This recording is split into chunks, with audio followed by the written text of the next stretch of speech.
пайғамбарымыз саллаллаху алейхи уассаламды түсінде көру деген қандай бақыт десеңізші.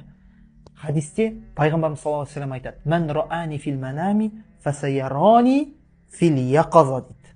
Кім мені түсінде көрсе, ол мені өңінде де көреді дейді.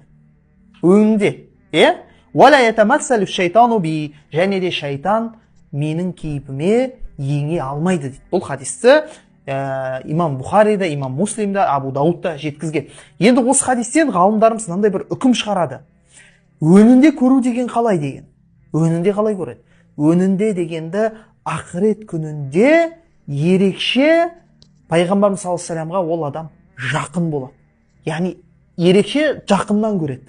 Жалпы мұсылмандар пайғамбар саллаллаху алейхи вассаламды көрсе, бірақ пайғамбар саллаллаху алейхи вассаламды осы дүниеде көрген адам пайғамбарымызды ерекше жақыннан көреді. Құдды бір кейбір адамдарға, мысалы атақты адамдарға өзінің жақын адамдары қасында жүреді, жақын болады ғой. Сол сияқты бір ерекше жақындық оған нәсіп етіледі. Және шапағат нәсіп етіледі. Ерекше шапағат. Жалпы шапағат бар, және ерекше арнайы шапағат оған нәсіп болады.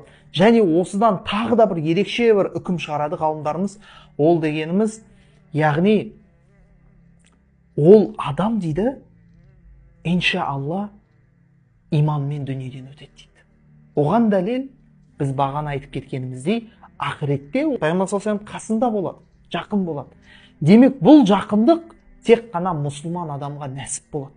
Ендеше ол тек мұсылман адамға нәсіп болса, сол адамның соңғы сәті, өлім сәті қайырлы болады да, ол иншалла иманмен өтеді деп сүйіншілейді ғалымдарымыз. Алла тағала баршамызға осы бір пайғамбарымыз саллаллаху алейхи вассаламды көруді, және де иманменен соңғы сөзіміз ашхаду ан ла илаха иллаллах ва ашхаду анна мухаммадан абдуху ва расулух, немесе ла илаха иллаллах Мухаммаdur Расулуллах болуын нәсіп етсін.